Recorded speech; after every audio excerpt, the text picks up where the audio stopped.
Hey y'all, welcome to my channel. I'll give y'all a second to join. I know it takes a second sometimes for the notification to come on, but welcome. If you're new here or if you're returning, my name is Marissa Price. I'm a Black woman social worker, healer, educator, business educator. And yeah, I'm so happy you're here. This is an impromptu live talking about mental health and specifically Black women's mental health. It is World Mental Health Day today, October 10th. And so I had the idea just to hop on here. I'm not sure how long I'll be on, but just to talk about mental health as it relates specifically to Black women, because this is only new, right? This is recent that we have seen content, we have seen studies specifically aimed at understanding Black women's experiences with things like anxiety and depression. And so that is the purpose of this live today. Thank y'all so much for being here. I see Kia. Hey, I've been thinking about this topic the last week. Yes. Yeah, and I just hopped on Instagram today and I'm like, oh, today is World Mental Health Day. So this is perfect. And I did want to thank y'all so much if you were able to attend Exodus Summit this year. I did speak, and hopefully my mic is okay because wouldn't you know that I had an issue with my mic as soon as we went live. I'm just like, take that as a lesson in adaptability, but yes, hope and victory. Hey, welcome. Thank you for being here. So hopefully y'all can hear me with this mic. I think the issue was fixed, so it should be good to go. But if you do have trouble hearing me, just put it in the chat and I'll try to sort it out. But yeah, I did speak at Exodus Summit this past weekend with my good friend, Angela Canu. And we talked about things to be overprepared, or things people typically are overprepared and underprepared for when traveling abroad. So that was a really great discussion with her. And she is everything. And we're both social workers, so we'll get deep on a topic real quick, go straight to systems of oppression. So it was great being on that panel with her and talking about, things you should be prepared for, things you shouldn't be too worried about when traveling abroad. So yes, speaking at Exodus Summit, that was amazing this weekend. Deshaun Burns, hey, thank you for being here. I appreciate you. But yeah, and I guess in relation to that, that kind of brought up this Francis. Hey, welcome. Yes, in relation to that, my speaking engagement at Exodus Summit this weekend, I did put on the community tab that I have severe anxiety because I do, especially when speaking to audiences. And I've noticed that no matter, of course, it's worse when it's in person, right? But even a virtual audience brings anxiety. Even this brings a certain level of anxiety, even though I'm just sitting here in a room by myself talking to y'all. But just public speaking in general brings a level of anxiety. I know that's the case for a lot of us. So I do want to put my experience out there, normalize it. Anxiety is something I have struggled and lived with for as long as I can remember. And I do want to talk about some of the reasons that may be connecting it to Black women's experiences just navigating the world. Being in environments where, that are not safe all the time. Being in environments where we're told what we're saying is wrong. And so we internalize that, and that creates fear around speaking our thoughts, around speaking our truth, because we're hearing these messages all the time. Anytime we do speak, we're often met with contempt, hostility from such an early age, and that plays a huge role in our development, and our level of feeling safe, speaking our thoughts. So the anxiety doesn't come from nowhere, which is something I always want to emphasize, especially, social anxiety, depression. These don't come from nowhere. These are often rooted in childhood trauma, childhood experiences, which is something Angela and I talk about a lot. Angela, who is my panel mate at Exodus Summit this weekend. Hope and victory. Yeah, it was. I'm still on a high. And I still have to go back and watch all the sessions. I got the replays for a year, so that's going to be my year, just going back and replaying the sessions. Yeah. I too suffer from anxiety since I can remember. Me too. Me too. Yes. I've always been, not always, because again, these things come from our experiences, right? So we're not born anxious people. We're not born people who are experiencing depression.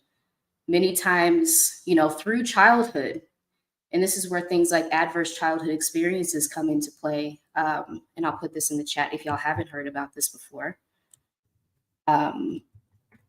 Adverse childhood experiences.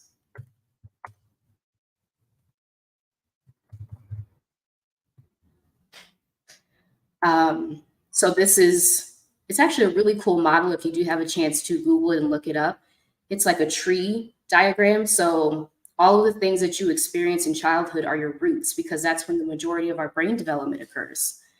And so as we go into adulthood, all of the things that we experience in childhood kind of manifest into, things like anxiety, depression, social anxiety. But the roots are in childhood often. And of course, if you had an experience in adulthood, that can exacerbate it or that can create new symptoms of anxiety that you didn't have before. So that's real. That's real. So I do always want to put my personal experience out there. I am a Black woman living with anxiety, to eliminate the stigma of that. So many of us live with anxiety and we feel like there's so much shame around it because we're taught to be ashamed of it. We're told we have to keep it inside. We're told we have to, be hush about it. No, I'm living with anxiety.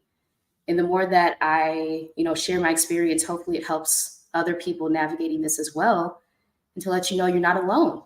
And you can still do brave things. You can still travel abroad, move abroad if you want to, in line with Exodus Summit. You can still go after your dreams. It doesn't have to be a barrier. You can move with it. You can move with it.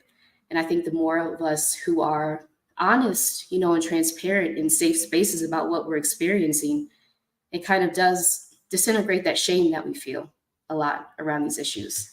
Hey, enough vitamin T. Hey, welcome. So glad to see you. Yes.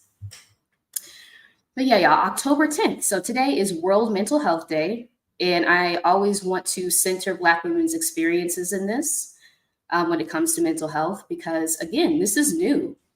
This is new for a lot of us to be able to talk so openly about our experiences with mental health and the reasons for a lot of these issues that we're experiencing. And one of the things I wanted to touch on was the symptomatology. So this is what is used to diagnose us with having things like anxiety or depression. This is what clinicians use. Specifically, it's called the Diagnostic and Statistical Manual of Mental Disorders, or DSM for short. And I'm not a clinical social worker. I do have a master's degree in social work, but this is the manual that is used to diagnose us as having disorders, mental disorders. And I have issues with that term of disorders. Because a lot of these things, in my opinion, again, I'm not a clinical social worker, but a lot of these things are just a direct result of what we experience in our day-to-day life, of being told we should shrink, of being told, we're doing something wrong constantly, of being highly criticized all of the time, of having not being able to meet our basic needs. What symptoms of anxiety and depression does that naturally create, right? If we're talking about like the clinical definition. Of course, if you're not able to meet your basic needs, you're going to have a level of anxiety, because that's what you need to live. That's what you need to support your family, right? And the systems of oppression that we live in deliberately withhold those resources that we need, extract from the earth. That's a whole nother path I could go down, but it's real.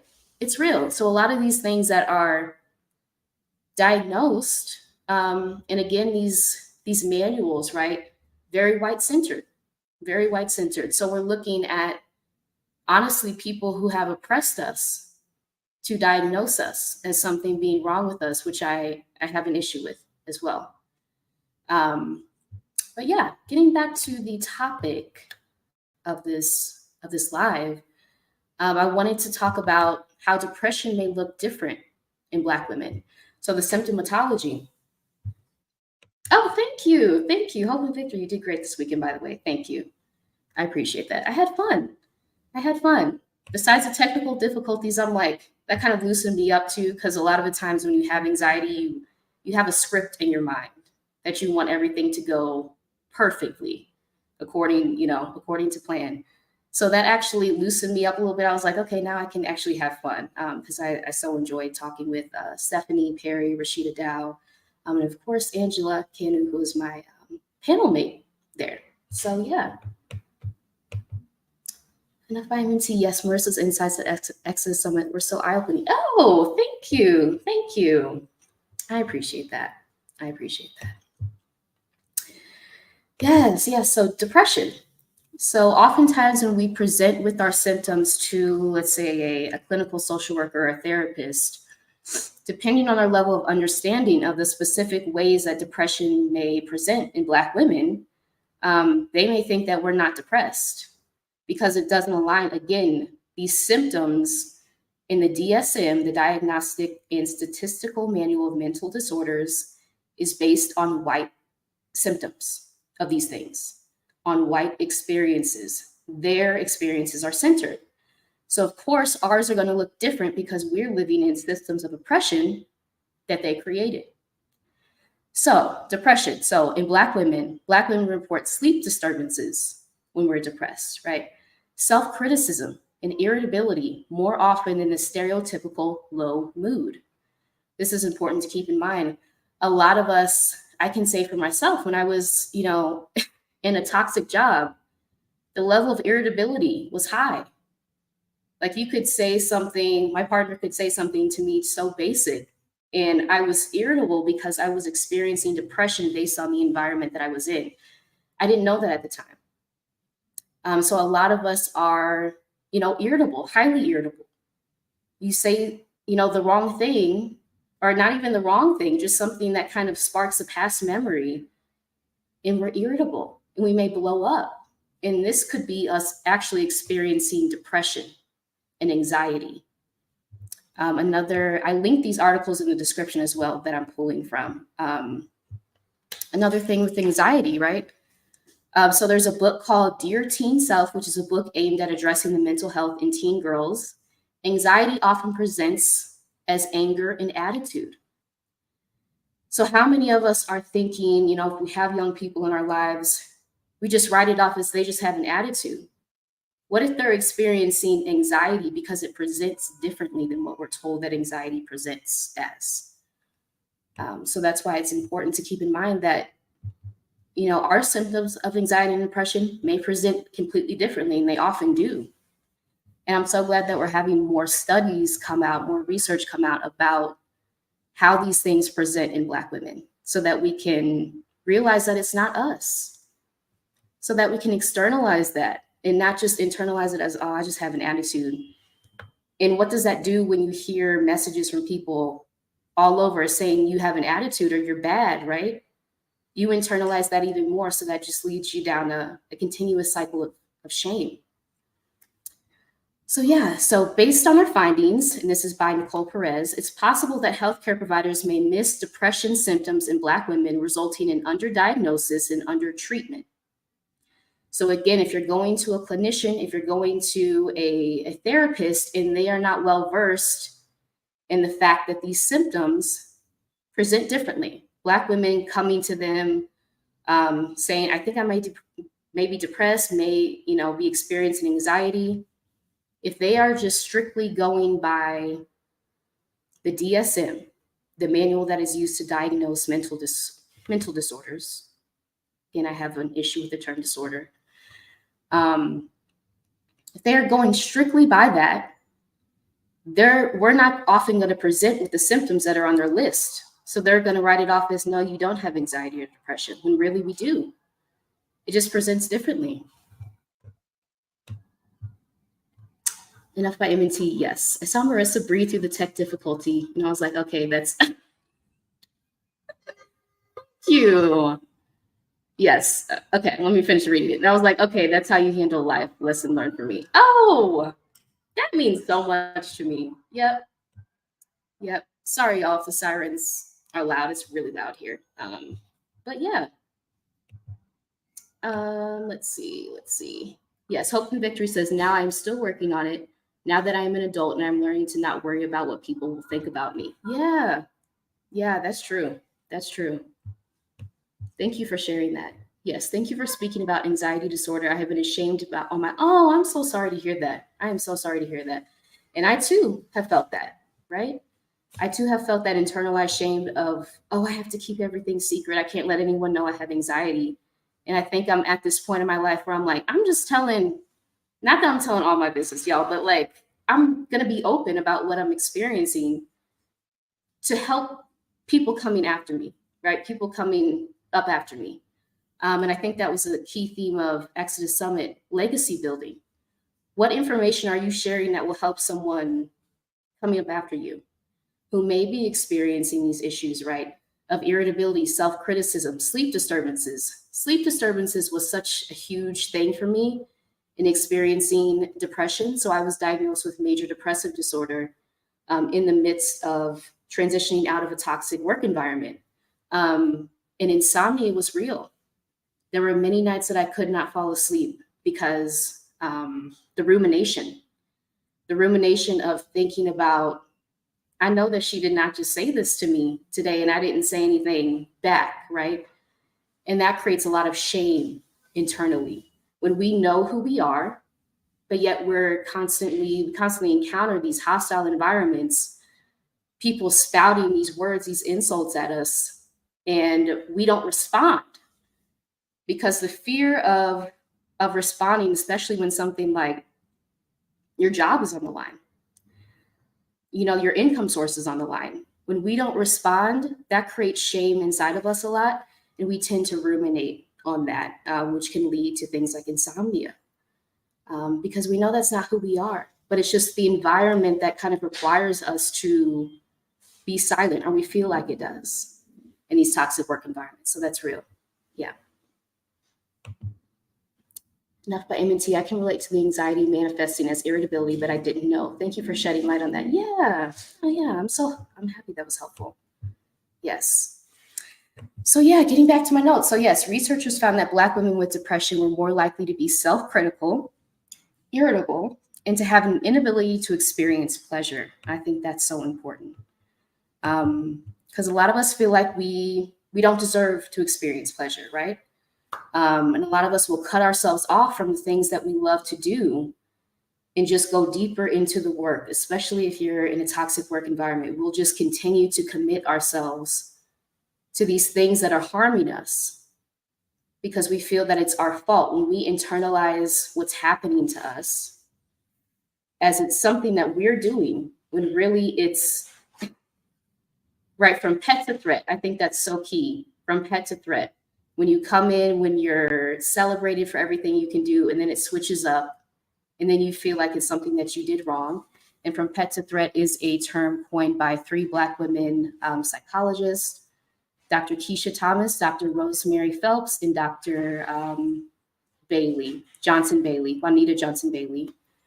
But they coined that term. If you haven't had a chance to look that up, you may have experienced this in the workplace and you didn't even know it.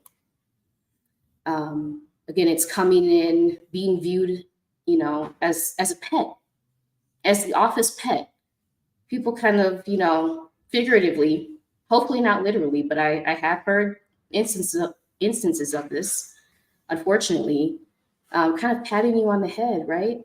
And then it kind of turns into, okay, now you're a threat when you begin to demonstrate your knowledge and understanding of what we hired you for, which is confusing. Because I thought that was the whole purpose of having a job, is to demonstrate your ability to do the job. Then you become a threat. And then the daggers come out against you. And it can create feelings of confusion, feelings of disillusionment with everything, feelings of self-blame that we internalize. So these are real things. Yes. And I will put that in the chat, from pet to threat, if y'all want to Google that. Yeah. Hope and Victory says, yes, hostile work environment. Glad I can now work remotely 80%. Yes, I'm glad for you too. Yes.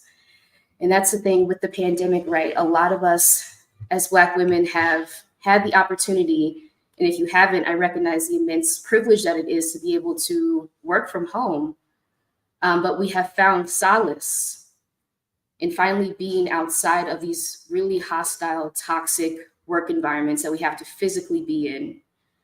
And I know for me, I worked remotely and I was still in a toxic job that ended up, leading to me being depressed. So that isn't always like a cure-all working remotely, but it does give at least a reprieve from having to be in a physically, having to be physically in a toxic work environment. So yeah. Okay. And I did want to read. I linked all these articles that I'm pulling from in the description. But I did want to read a passage from a journalist, Monique Judge, about her experience with depression.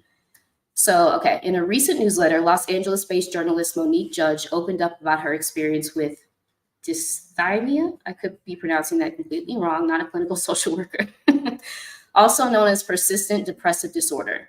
So she said the easiest way to explain this to people is to say that even when I am absolutely happy and loving life, depression is following me around like a stalker, a dark bully lurking in the shadows, waiting for an opportunity to pounce on me and take me down, she writes. Sometimes there isn't a definitive reason for it. It will just sweep over me and everything changes. I can't focus. I can't get things done. My mood changes. I don't want to be around people. And sometimes I just sit around and cry a lot. It's a feeling Judge described in her newsletter. My default when these depressive episodes happen is to work very hard to find my way out of it. Who has time to be depressed? A depressed mind can't write. And if I can't write, I can't eat or make money. Get up, girl. Pull yourself together. Right?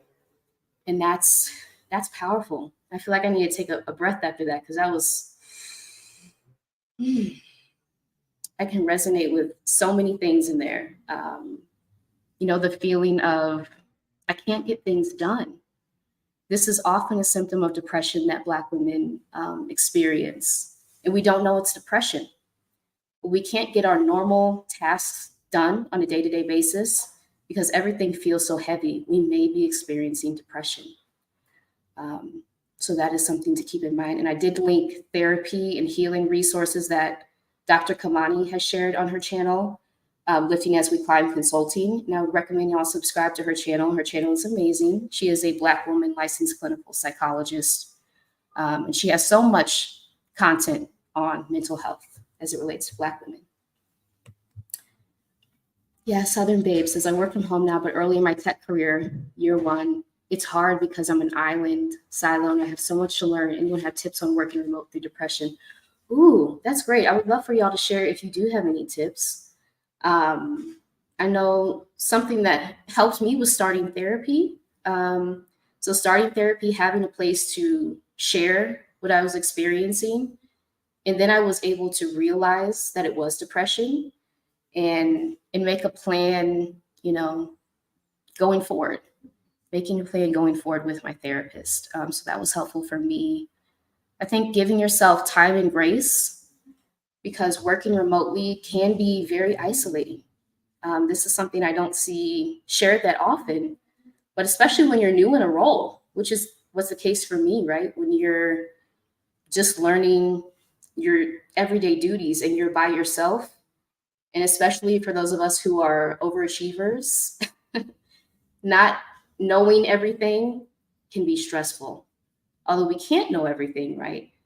The thought and the fear that we don't know everything can be a lot. It can be heavy. So you're definitely not alone. I experienced the same thing too. Yeah. You have so much to learn. Yeah. Just say, give yourself time.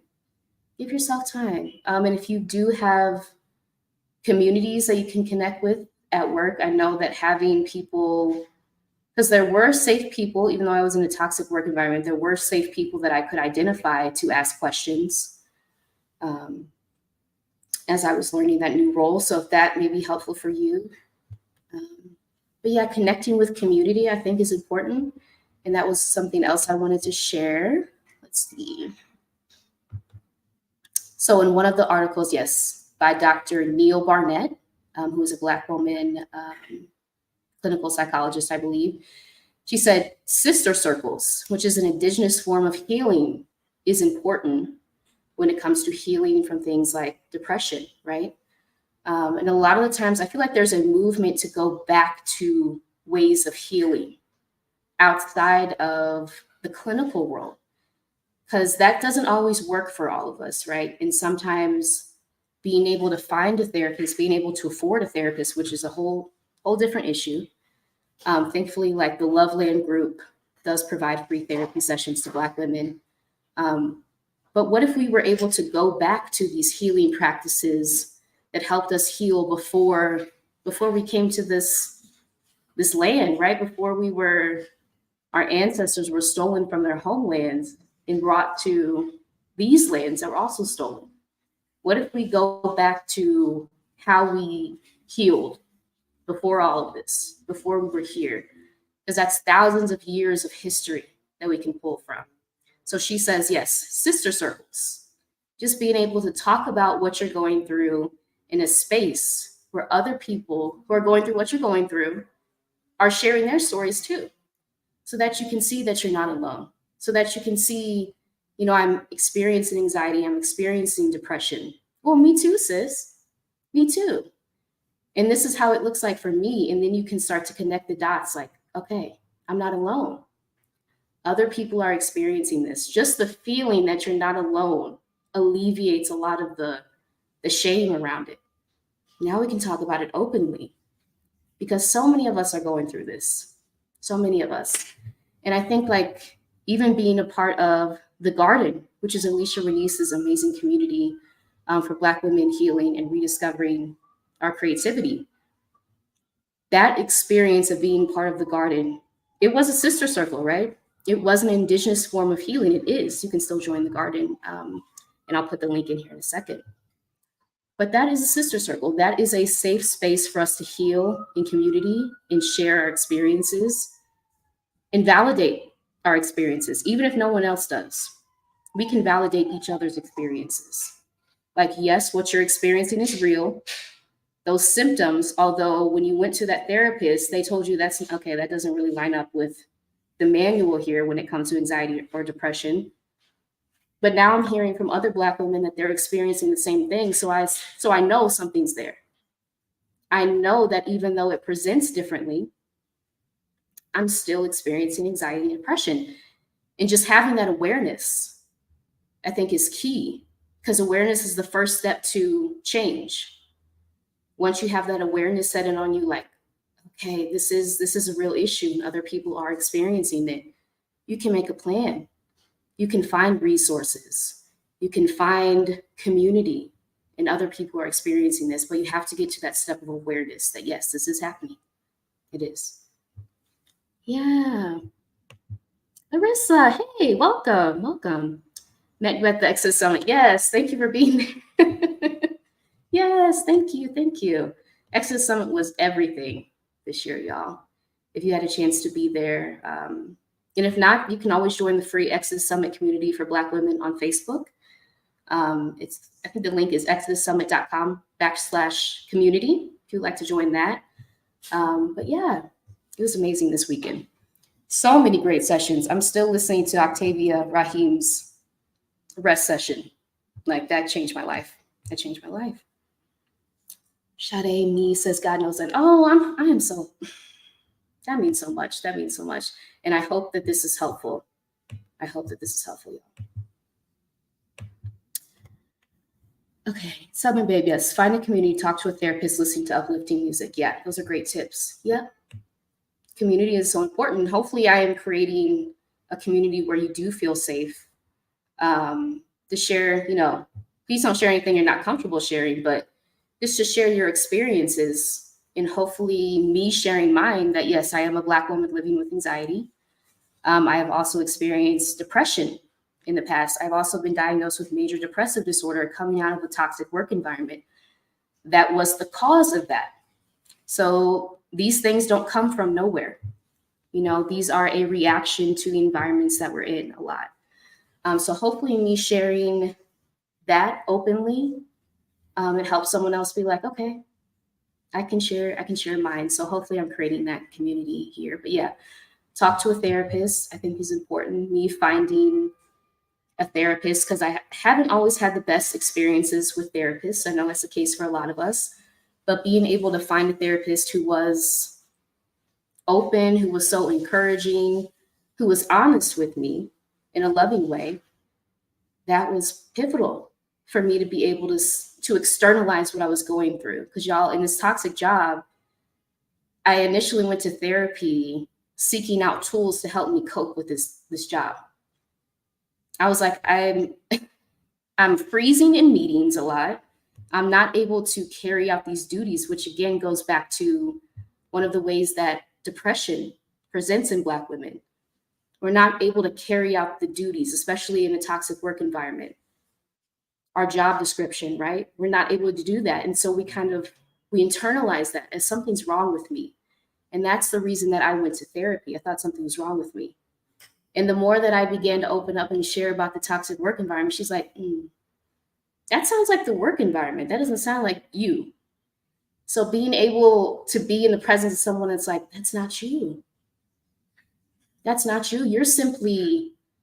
That's your body responding to the toxicity. When you're shutting down in meetings, when you're crying before you have to get on that meeting, that's your body telling you that something in the environment is not right. It's nothing that you're doing. So that was pivotal. And yes, uplifting music. Yes, absolutely. And I would recommend Alicia Renese. All of her albums are uplifting. Yes. The Hollins. Yes. Hi. Welcome. Yes. Glad to see you here. Glad to see you. Yeah. Let's see. Scroll down a little bit. Southern Babe says, yes. I feel like I can't complain because I get paid well. Not gonna lie and work from home. I feel privileged. Thank you, Marissa, and Hope and Victory for the kind words and safe space. I've never really talked about it. Oh, I'm so glad. And I'm so glad this feels like a safe space because it is. It is. Y'all, I will block someone in a second if they come in here not being safe, because I take that very seriously. Our safety in this community, right? And I also felt that same way, Southern Babe, right? Because I was paid really well, right? On paper, even though I had to fight, that's a whole nother can of worms. I had to fight for my salary to be raised to an adequate level because they did give me two jobs for the price of one. So I know this is the case for a lot of us as Black women. They pile work on us and then they treat it, or they couch it as, this is such a privilege for you to grow. You're giving me two roles for one salary. And then I'm experiencing burnout naturally because I have two roles. So that's the case for a lot of us. But yes, I did feel that way as well. Since, yeah, the pay was well, I worked from home. These are all privileges that I experienced. And yet still, I was depressed. And yet still, I could not log on to meetings because the environment was so toxic. And as sensitive people, especially, we're able to pick up on things that people don't even say. So I was able to pick up on energy that did not feel right to me. Me working on an issue like the racial wealth gap, right? And being a Black woman, and this thing, the racial wealth gap, directly impacting my life every day. And me working on this and people using it and talking about it like it's funny. That does something to your spirit.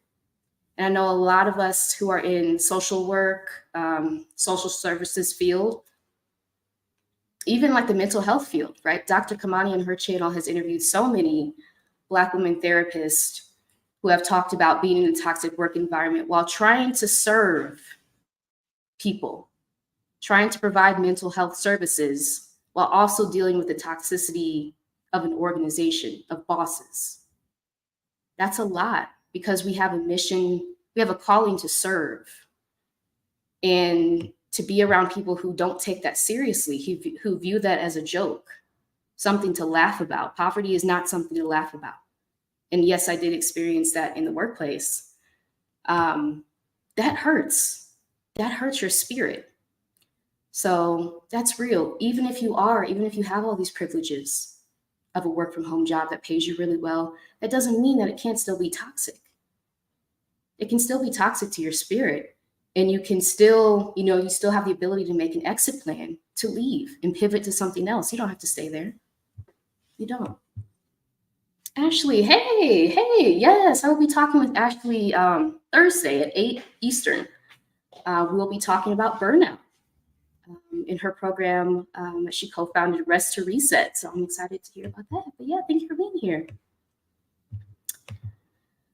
Pat Holland says, yes, found a new therapist 2 weeks ago after my previous one passed away suddenly. She told me that I have anxiety and moderate depression. I know it's because I'm not free yet, but working on it. Yeah. Thank you for sharing that.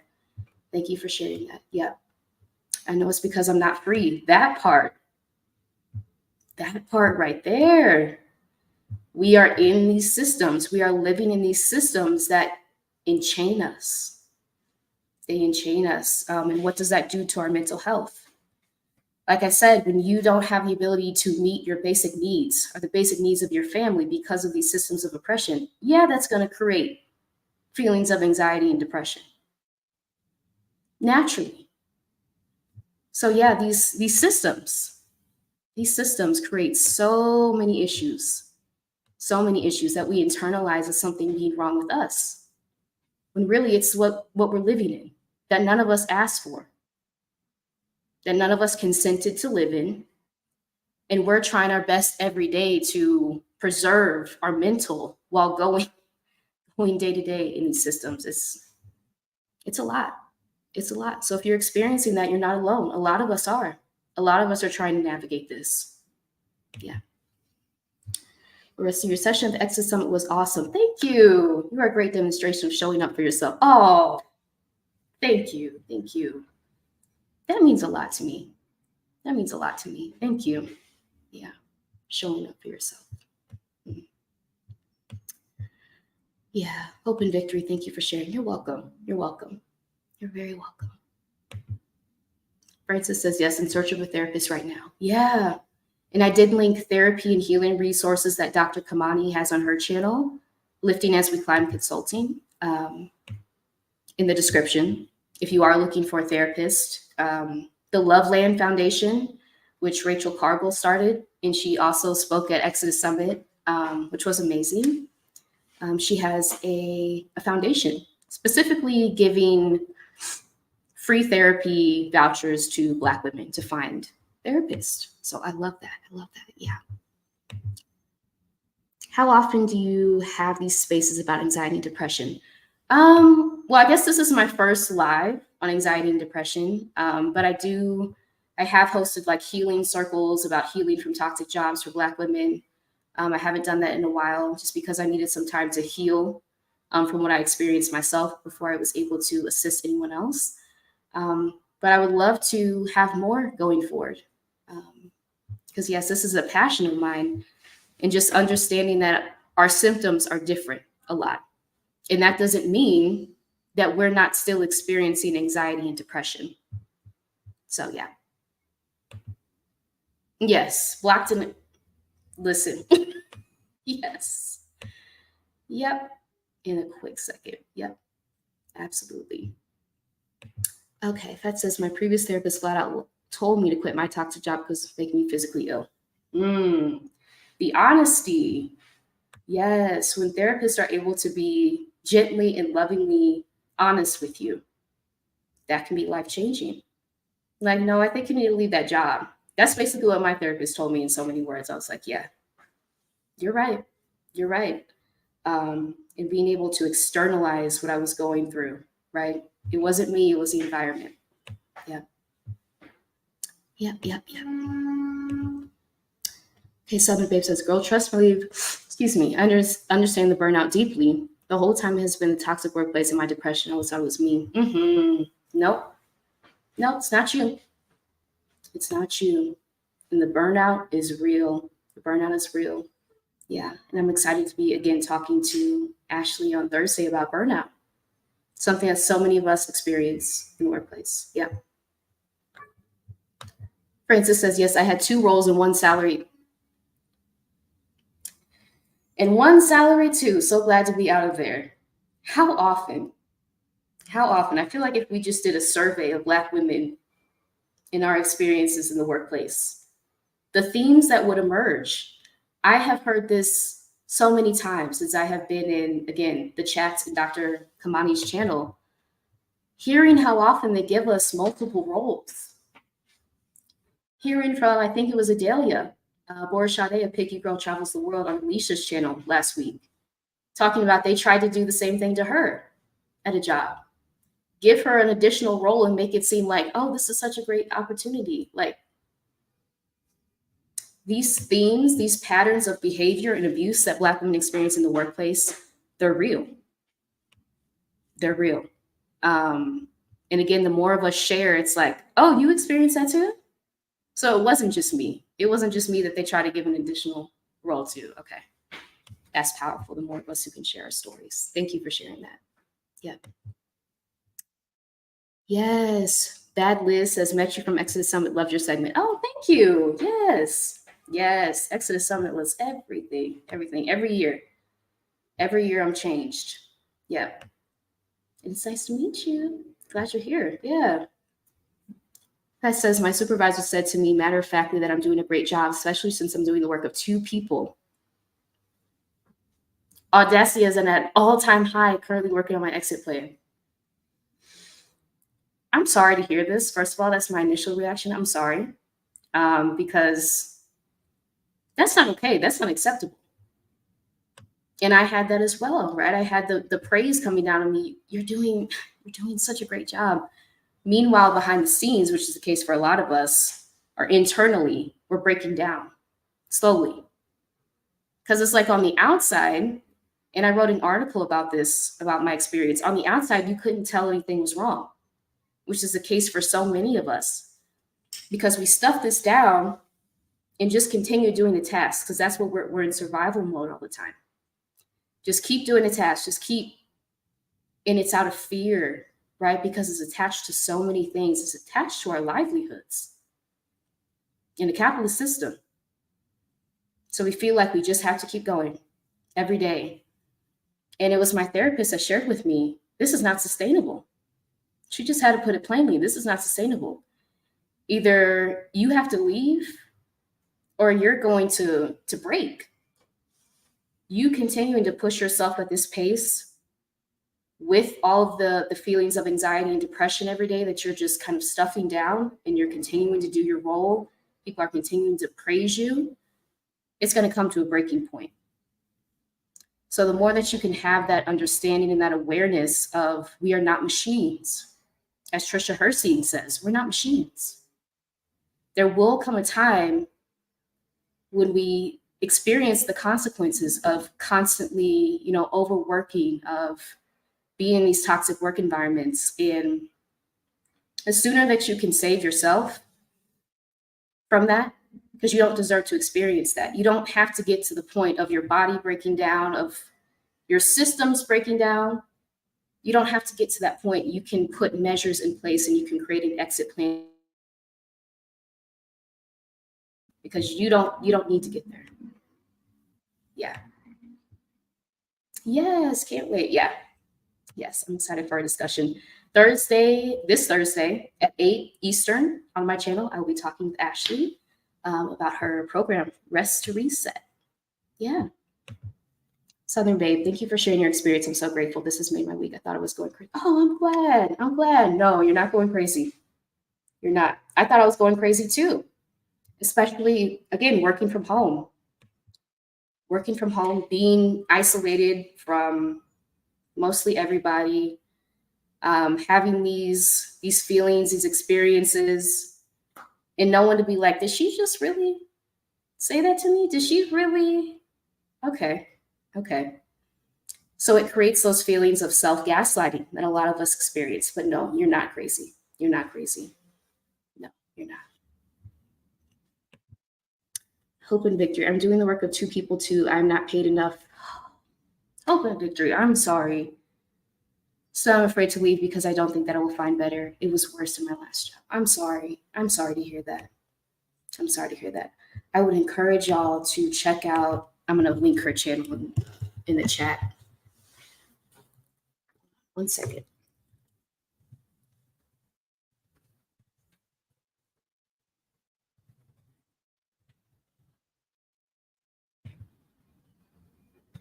Yes, I linked Dr. Kamani, her channel in the description. Her focus is on Black women in toxic jobs. And I'm actually working with her on her channel as a virtual assistant.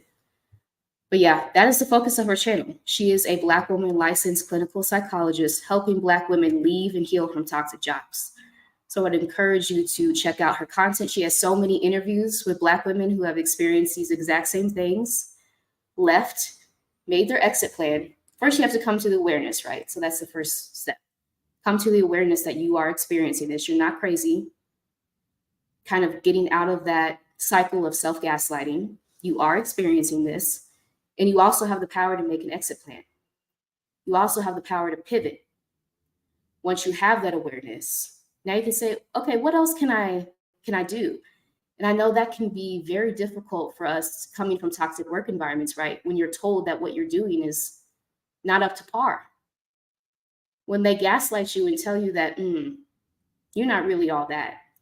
Because the goal in these workplaces is try to break our self-esteem, try to break our confidence. And I think the more of us who can share what we've been through, what we've experienced, we can begin to externalize that and take back our self-confidence. No, it wasn't us. No, it wasn't us doing anything wrong. No, we shouldn't have written this in the email instead of that. No, we shouldn't have said it this way. No, we shouldn't have made this person upset. That's too much work. That is way too much work, while also encountering anti-Blackness in the workplace, while also encountering, misogyny, sexism. That's too much work. On top of that, I have to predict what you want me to do in the exact way that you want me to do it. No. Southern Babe says, how do you guys set your mental limits and not let your feelings of a toxic job environment bleed into your off time? That's real. I'm gaining experience now to create my exit plan. I'm 23 and fighting, y'all. The fact that you say you're fighting, yes, you are. Yes, you are. You are, because you're putting together an exit plan. You're recognizing the environment that you're in and you're putting together a plan. That is fighting. That is fighting. And yes, set your mental limits, bleed into your off time. Whew. That was such a struggle for me, because when you are in a toxic work environment, when we think about systems theory in social work, hold on one second, y'all. When you think about systems theory in social work, you are part of a system. So whatever you experience will bleed out to anyone else who is in that system. We're talking about family system, or this can be your friends too. But whatever you're experiencing also impacts them. A lot of the times in Western culture and society, we're taught that we are only individuals, that it is just us. We're really part of communities. We're really part of families. We're really part of family systems. And so the toxic energy that we ingest, we also expose our loved ones to that same energy. So that is real. And to be honest, I don't know if there is a way to let the feelings of your toxic job not bleed into your off time because of that energy that you are ingesting. It has to go somewhere. It has to go somewhere, and it impacts every aspect of your life, every aspect of your, personal relationships. Because that energy that you're taking in from people being toxic towards you, people gaslighting you, downplaying your accomplishments every day, the aggressive behavior that so many of us experience from out of nowhere, it's confusing. It is incredibly confusing when we're just doing our role that we were assigned, when we're carrying out our basic job duties. And all of a sudden, here comes another, passive aggressive remark that does something to us.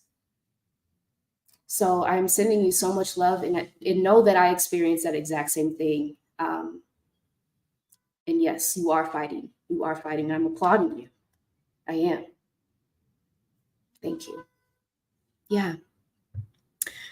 And just going back to my notes here, another study, according to a 2022 study, right, when we're talking about Black women in depression, Black women with depression were more likely to report physical symptoms such as fatigue, trouble sleeping, which is what I experienced, as well as emotional symptoms like irritability, self-blame, self-criticism, and an inability to experience pleasure.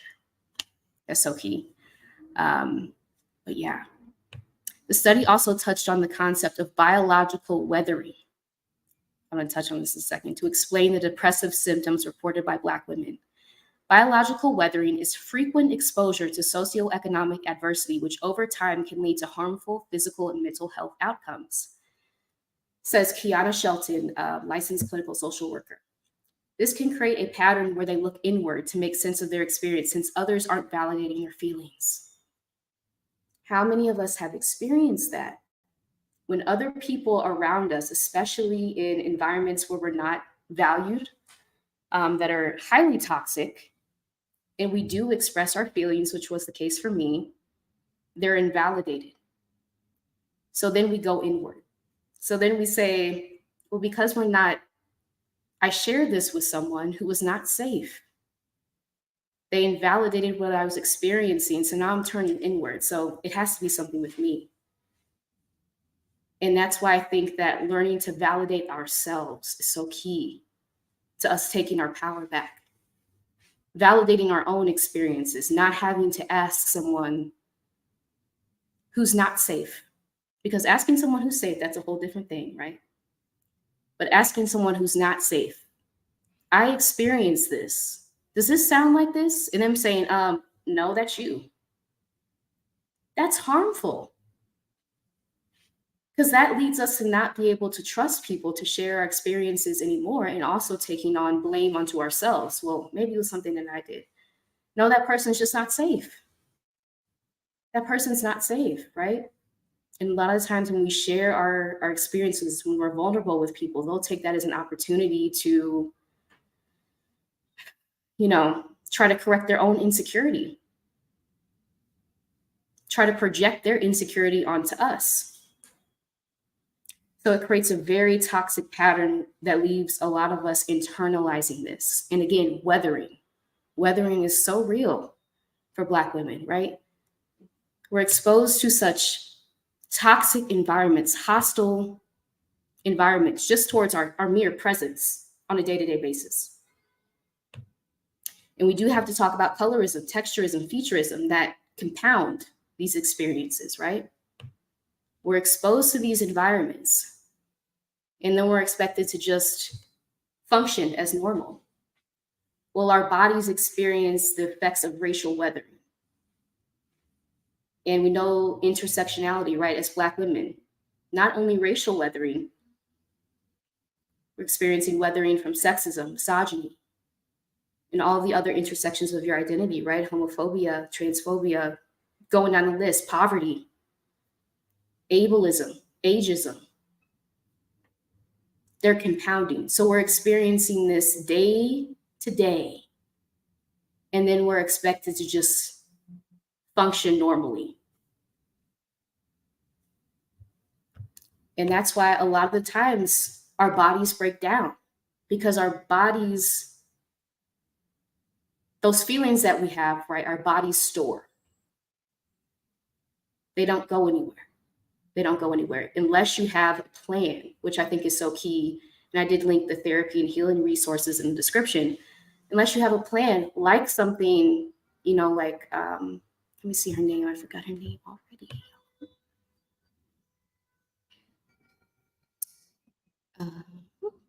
Dr. Angela Neal Barnett, who is a Black woman psychologist, right? Sister circles are so important. Being able to be in a safe space to share your experiences, to share what you're going through, to share the symptoms you're experiencing.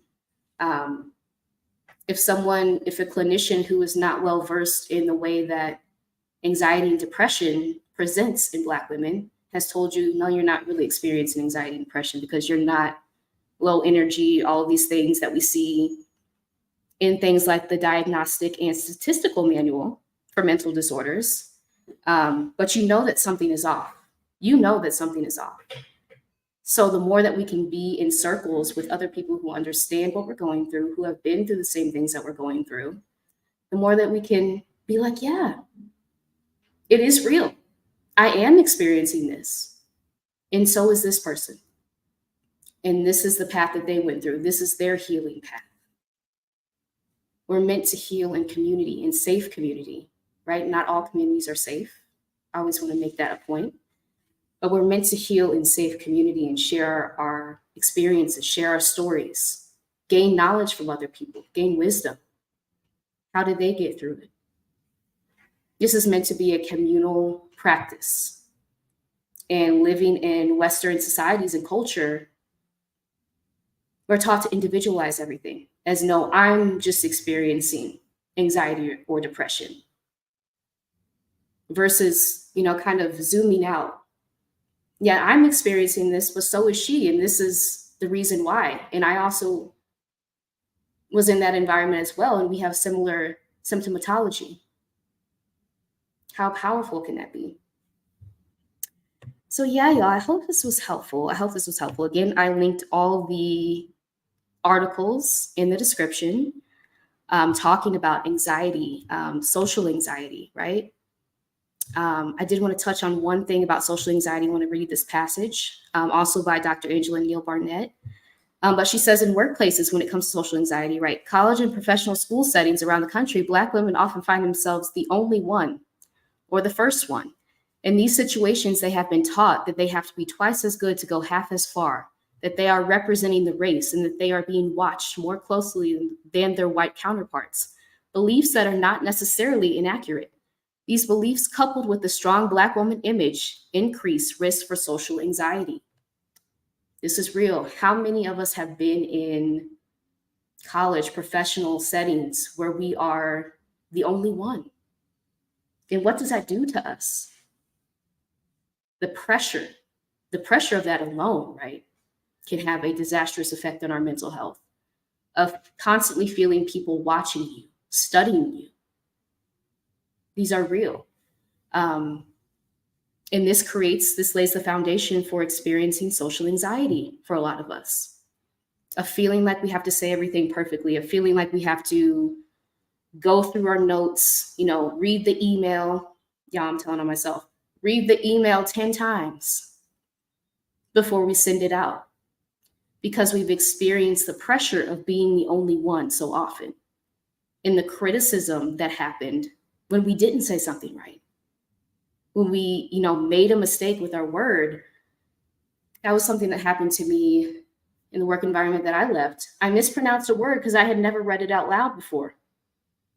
I'm sorry, I haven't read out loud every word ever written before in the English language.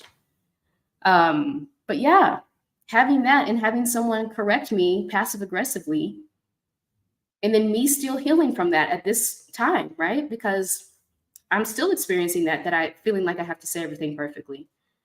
But I think with platforms like YouTube that have allowed us to reclaim our narratives, take back our power into our own hands and say, you know what?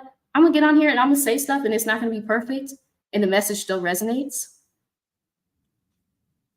There's power in that. Because now no one else has to validate what we're saying. No one else has to say, well, you didn't say it perfectly, so it doesn't count. I'm going to say it how it comes out, and with the best of intentions, and hope that it resonates with the people it needs to resonate with. So yeah, Deshaun Burns 20 times. When I tell you I resonate so much, woo. Yep. Retype the email 7 times. Thankfully, I don't do that anymore because I am out of that environment. That was so real. That was my experience every day. And how much energy does that take up? To have to retype an email 10 or 20 times, put it through spell check multiple times, like make sure I didn't misspell a word. Have to Google definitions, like, is this the right use of this word before I send it out? It's real. It's real. Yeah. Deshaun Words, yes. Ask friend to read the email for you before pressing send. I have done this before. Yes. OMG. Yes. Yeah. I have sent drafts of emails. Like, can you look this over for us? And I don't want to, does it sound okay? Like, and see, we're constantly taught to seek that external validation, making sure, it sounds okay to other people, because of that pressure. And that pressure we don't make that pressure up. We're not making this up. This is real. Because if we got something wrong in the past, we were criticized for it, highly criticized for it. There was no grace shown to us. And what is that? When no grace is shown to us, that is dehumanizing. Because now we can't even be human and make mistakes. Literally, what we do every single day is make mistakes as humans and learn from it. But when we do it, the criticism is heavy. And that leaves a lot of us struggling with things like social anxiety, not wanting to speak publicly, something I still am working through, out of fear that we might get something wrong, that we might, oh my God, what if I stumble over my words? Everyone stumbles over their words. But the messaging we received is that we have to be perfect at it for us to even start, for us to even do it. We have to say every word perfectly. We can't make any mistakes because we were so heavily criticized in the past. And going back to, the symptomatology of depression for Black women, self-criticism is a symptom that Black women often report as depression, right? As a symptom of depression. Where were we criticized? So a lot of these self-terms, other people have done it to us before. Other people have criticized us externally. When we talk about gaslighting, other people have gaslighted us externally. And what happens is we turn that in on ourselves. And then we start to gaslight ourselves. Then we start to self-criticize. And that leads us down the path of depression, right? Depression, because now we're questioning ourselves. Now we're questioning our intuition, our sacred guide throughout this life. Did this really happen to me?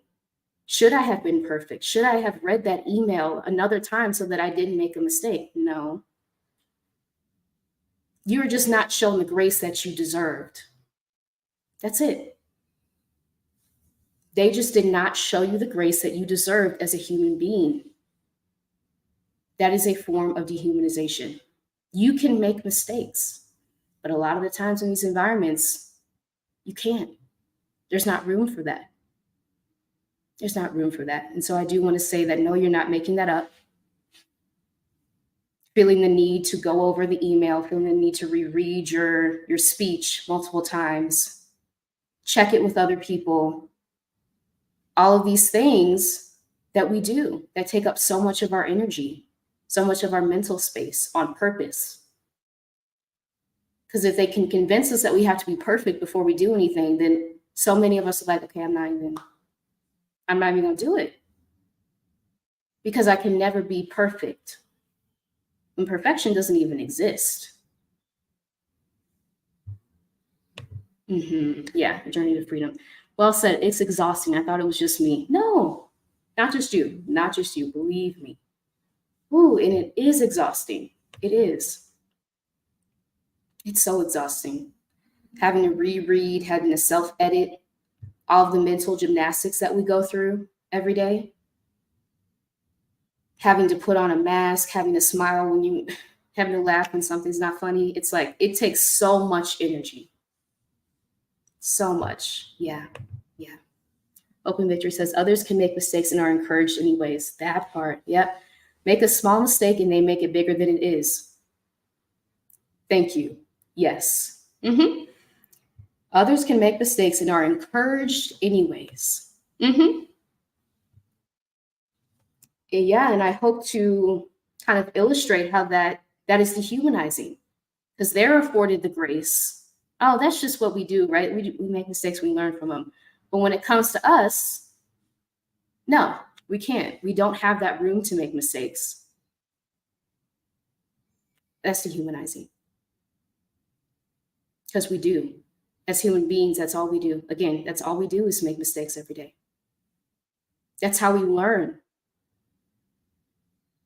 That is how we learn. Yeah. Ashley says, woo, weathering. Yeah, I had to look in the mirror and I could see my skin, how stress was impacting me, clear sign to pivot. Yeah. That part, how it affects how we look, physically, not saying that how we look is really of any importance, but when you are in these toxic environments, right, it does sap away at your energy. I mean, even me having left 6 months ago, my hair is different. My hair was like not at the point that it was falling out, which is the case for a lot of us in toxic work environments. It does get to the point where our hair is falling out, but it had lost the coil. It was like lifeless. It was mirroring my spirit. So these things that we encounter, this toxic energy, it impacts us all over. It impacts our relationships. It spreads to our interactions with people we don't even know sometimes, right? If we're struggling like something with, mistreatment in the workplace, just even trying to navigate these systems, these oppressive systems on a daily basis. Just our everyday interpersonal interactions are affected. Like you said, skin is affected, hair, our health. Nothing is left untouched. It's not. And thank y'all so much for the comments. I so appreciate it. I really do. I appreciate you being here and feeling safe to share your experiences. And yeah, like I said, I prioritize making this a safe space for Black women to share their experiences. So I always want to emphasize that. And as we're wrapping up, I did want to make, just want to make y'all aware that I did link these articles in the description if you want to check them out. And I hope this was helpful. Again, this is World Mental Health Day, and always want to prioritize and center Black women's experiences at every turn, because our experiences don't get nearly enough shine, awareness, but we are experiencing this behind the scenes often. So the more that we can say, I'm a Black woman, living with anxiety, a Black woman who has recovered from depression, the more that we can say that openly, I think it does a lot to heal collectively. So yeah. Thank you. Yeah. You're welcome. Bill excels. So we internalize these things to be an issue, and really it is not. Yeah. Thank you. I'll be watching replay. Just stopped in. Oh, no worries. Thank you for being here. And yeah, Sean, I would say if you can, just hit up Google. Google is a great resource to, I'm sure there are so many women's rights organizations that you can join. All right, y'all. But thank y'all so much for being here. I truly appreciate it. And I hope these resources were helpful. All right. Until next time, y'all. Thank you. See ya.